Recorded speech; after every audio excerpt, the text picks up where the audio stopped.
Mangalam, without really giving away your age, what was the first family car you guys had? Well, why not give away my age? When I was born, I don't think cars were invented. Mankind was still walking around on horses, And if you fast forwarded to the 70s when you actually arrived. I wasn't born in the 70s. It was much later than that. I think the first family car was Maruti 800 or perhaps a Fiat. Yeah, that's what you saw on the road back those days, right? But now if you step out of your homes or offices, every second car seems to be an SUV, doesn't it? Yes, a little elephant on the road blocking the traffic, but looks very comfortable from inside, I guess.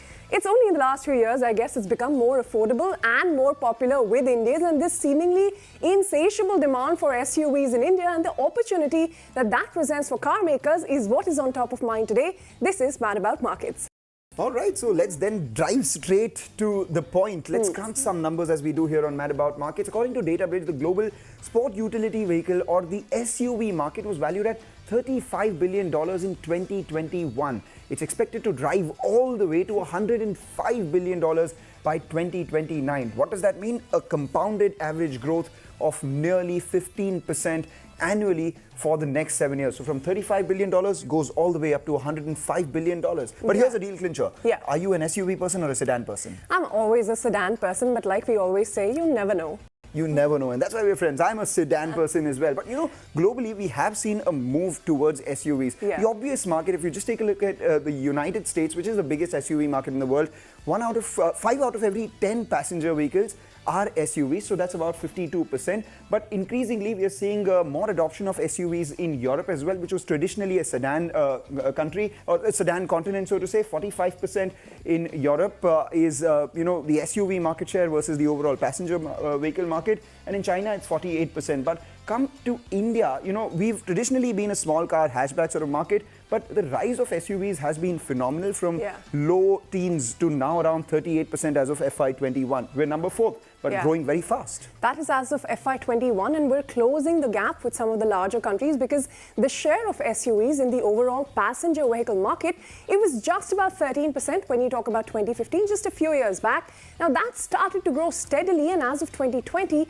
it was 29%, but cut to 2021, in just 1 year, it went from there to all the way to 38%, like Mangalam was just pointing out. And this year, the share is expected to have improved even further. Now, this is reflected in what is the growing share of SUVs in the overall car sales in India. Take Hyundai, for instance. I mean, that is one of the companies to talk about because, from 2015, when SUVs had a 9% share in their entire sales, now it accounts for almost half of the entire total. And come 2025, it gets even better because SUV sales are expected to contribute 55% to the overall sales for Hyundai, and other car makers are similarly seeing these kind of trends. And Hyundai's launch was actually, quite well received. Well, it's that time now to welcome all our guests on the show today, and we have quite a lineup of guests. We have Shashank Srivastava, who's the Executive Director of Maruti Suzuki. We also have with us Tarun Garg, who's the Director of Sales and Marketing at Hyundai Motor India. And with us on the program, we have Gaurav Gupta, who's the Chief Commercial Officer of MG Motor India. And to sum it all, we have Bertrand Dsouza, who's the Editor-in-Chief of Overdrive India. Thanks a lot, gentlemen, for joining us. Shashank, let's come to you first. What took Maruti so long to announce a string of SUVs? You missed the initial big rally post-Creta, didn't you? Actually, if you talk of the mid SUV segment, which is where Creta, Seltos, the Grand Vitara operates, we did introduce the S-Cross, and we were the first to do so. However, it wasn't really a pure SUV. It was a crossover vehicle, and I think the market was not prepared to accept that. So it was slightly ahead of time. So it is not as if the trend in the market was missed. It was probably the product that we brought in, that segment, did not suit the times. And as far as the entry SUV segment is concerned, there, of course, Brezza has changed the situation because it was one of the first entry SUV vehicles introduced in 2016 and has been the market leader ever since. And very recently, we had upgraded it with the new Brezza, which is also doing exceedingly well. So to answer to your point, to your question in summary, I don't think the trend was missed. In the entry SUV, I think we have been fairly successful. Brezza has been the market leader. But in mid SUV, I do admit that while the trend was not missed, but the product that we launched probably was ahead of the times. Well, Maruti there is one of the market leaders, but Tarun, how do you maintain your competitive edge? And this is especially tricky given that, your own company, Kia, has been expanding in the market, sort of cannibalizing on your own share. Look, I think the idea is to really keep on raising the benchmark. Frankly speaking, in 2015, SUVs used to contribute only 13.5% to the overall Indian auto market. And that is when we launched the Creta. And I may say with all humility that that set the ball rolling as far as SUVs in India is concerned. And if you see in 2022, 41% of the auto sales are now coming from SUVs, which is more than hatches even. Who could have imagined this to happen? As far as Hyundai is concerned, we were the market leaders in calendar year 20 as well as calendar year 21. Yes, I think, yes, calendar 22, so many new launches have happened. You talked about Kia and other competition as well. At the same time, if you look at Hyundai, the range keeps on going up. For example, Tucson, we were selling about 1,000 to 1,500 Tucson a year. And now the new Tucson, we already have received close to 6,000 bookings. And we are now looking at a sale of 5,000 Tucsons a year. So I think the benchmark is going up. And the advantage which Hyundai enjoys is that along with petrol, we also have a diesel and a turbo option. Then we have automatics. And they're also not only DCTs, which are raising the bar, but now we have the 8-speed 80 in diesel in Tucson. So we are trying to really raise the benchmark, which really gives the customer so many options and an access to the global technologies. All right, you're trying to raise the benchmark. But Gaurav, coming to you now, SUVs are eating into the share of sedans and hatchbacks. How much more can the SUV market go from here? I mean, the share of UVs in passenger vehicles has actually grown to about 48%. You see, we have to look at fundamentally why are consumers moving to SUV. We look at it at a very high level. If you see the SUV trend is there, one, because of the consumer preference of the entire stance of the vehicle or the looks of the vehicle. There is a sense of aspiration towards the body style of the SUV. And at the same time, I think the road conditions also prefer an SUV in the country as we speak. So therefore, the SUV trend, which has been seen in the last 7 to 8 years, is expected to stay. The draw definitely has been largely in the space also between the 10 to 25 lakh rupees segment, which has seen a huge growth right now. In fact, as a market overall, that is about 35% of the Indian car industry. All right, gentlemen, hold your thoughts now that we've established that the SUV trend is here to stay. Who is really winning the market share game? Now, in India, Maruti was one of the leading players in the market, but this was until last year because things have started to change drastically as of this year. Tata Motors is now leading this race with a close to 19% market share of the first quarter, followed by Maruti, which is about 17.4%. A close third is M&M with 16.2% of the market. Hyundai and Kia are the fourth and the fifth largest, but if you combine them, because Kia is owned by Hyundai, they emerge as the largest player, taking over from Maruti and Tata Motors, but individually, it is Tata Motors that is leading the pack. So contrary to the long-held view that India is still a small cars market, enough and more indicators here to show that there is a clear shift in consumer preference towards SUVs. There is a clear shift, and it has been gradual as well. You and I have seen that on the roads ourselves, but there has actually been an interesting report done by CRISIL to, break this down and trace this growth. If you just take a look at the 4 phases of SUV growth, say the first one from 2002 to 2012, and that is where the UV share, we had about 11 models for sale in the segment, and that is when we had the big launches, the likes of Bolero, Innova, Scorpio, and the utility vehicle share was anywhere between 14 to 17% of the overall, market, and that is when the market actually grew moderately. The second phase that started post 2012, the big change was when we saw the names like Duster, Ertiga, EcoSport, XUV 500, all of them come by, and the idea was that SUVs didn't really have to be costly. They really had to be practical and affordable for city driving. So as a result of which the UV share from 14 to 17% jumped to around 21 odd %. Then you move on to the third phase of growth, and that started from 2016 to 2019. And the biggest reason was the launch of Creta, followed by the launch of Vitara and Brezza by Maruti itself. As a result of which, these cars, which were much favored by the audience, we saw the UV share jump from 21% to 28%. So in the three phases, it jumped from around 14% to 28%. It has actually doubled. And then came the big jump with launches like we had the Kia Seltos, Sonet, Hector, then Venue, etc. But Kia's entry in the market really did extremely well for everyone, and as a result of which the UV share has jumped from 28% to 48%. So from 2002 through these four phases, as we speak, we've seen the UV share jump from 14% to 48%. And like you said, the huge phase of growth, that is the fourth phase of growth starting 2019, and now almost half of the market is dominated by SUVs. Shashank, let me bring you back in. What kind of SUVs will you be looking at? Entry level, mid-segment, that's the first one you've just recently launched. Or will Maruti also look to enter the premium SUV brand? And what about electric vehicles? What are your plans on that front?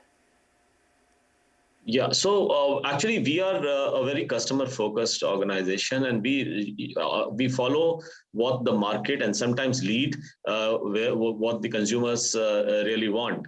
So we did come with the, if you remember, a long time back with the Swift, which was the premium hatch at that time, the Baleno, which was also started that segment. So also there was Ertiga, the Brezza, and so on. So we will follow the market, and we have found in recent years the SUV segment has been gaining a lot of traction. In fact, over the last 3 years, it has increased from 26% to more than 40% now and growing. So obviously, entry SUV and the mid SUV are the two segments within the SUV space which are fairly large. So Tarun, what about you? When you guys have products in the petrol, diesel, turbo range, etc. What about Hyundai's launch pipeline in the EVs? Look, in 2019, we launched the Kona, which was the first SUV in electric space. And this has really helped us to know the EV customer more.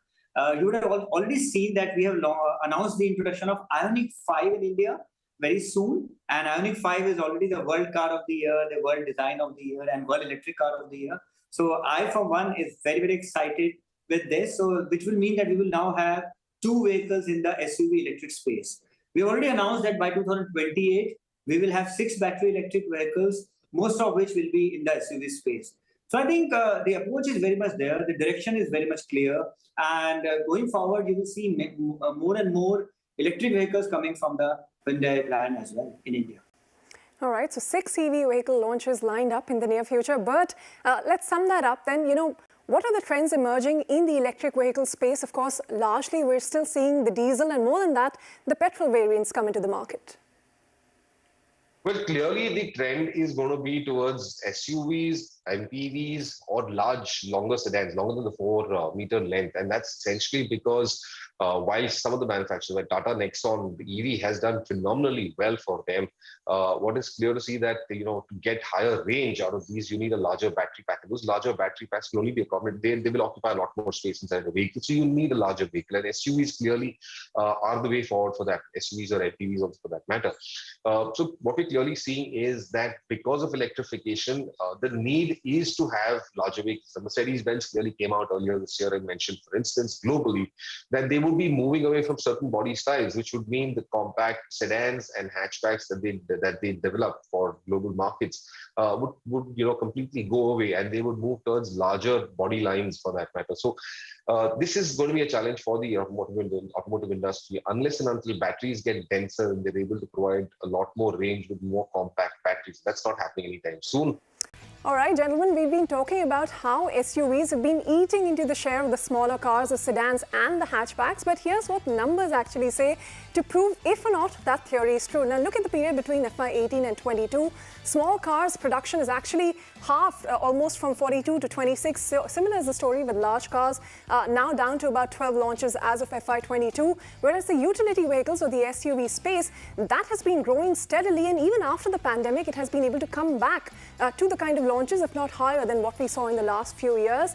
Now, within the SUVs, the cars that are being launched, there's a lot to do with the taxes that go along with these cars. So let's look at the GST differential, because that is a huge factor. Now, that depends on the body length, the fuel type, and the usage of these cars. Now, in the sub 4 meter length segment, cars with petrol engines are displacing the less than 1.2 litre engines, and that is the most popular category in India, attracting taxes of anywhere between 29 to 31%, depending on the model, whether it is petrol or diesel. Similarly, for more than 4 meter segments, the taxes range between 40 to 43%, and for the largest one, it is over 50%. So that adds a lot to the cost, and therefore the demand also is more geared towards the sub 4 meter segment, and most of the launches there also are coming.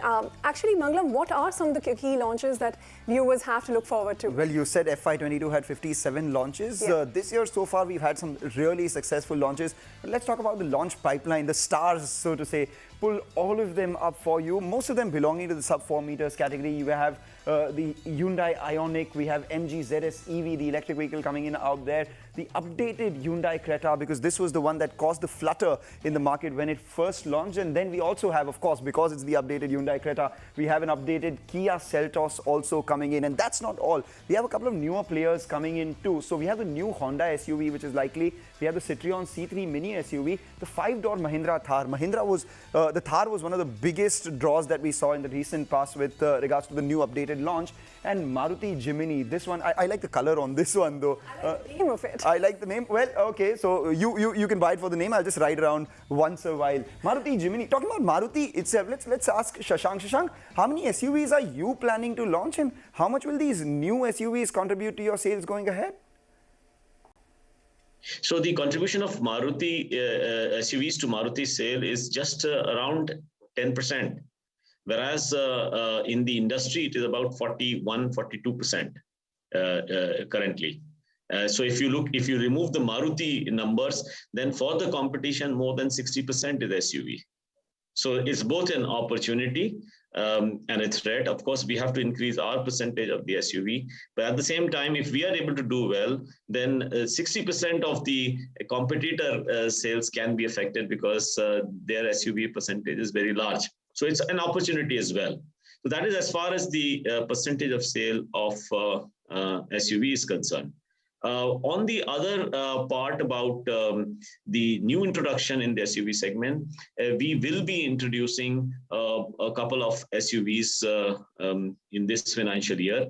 And exact details I'm not able to reveal at this moment, but clearly they will be in a space where the SUV segment itself has grown very large. So you can expect some action in the entry SUV segment with regard to that. All right, let's take a short break now. Up next, we continue our focus on the India SUV drive. What's fueling this love affair? And we will also take a closer look at some of the speed bumps that may slow down the SUV drive and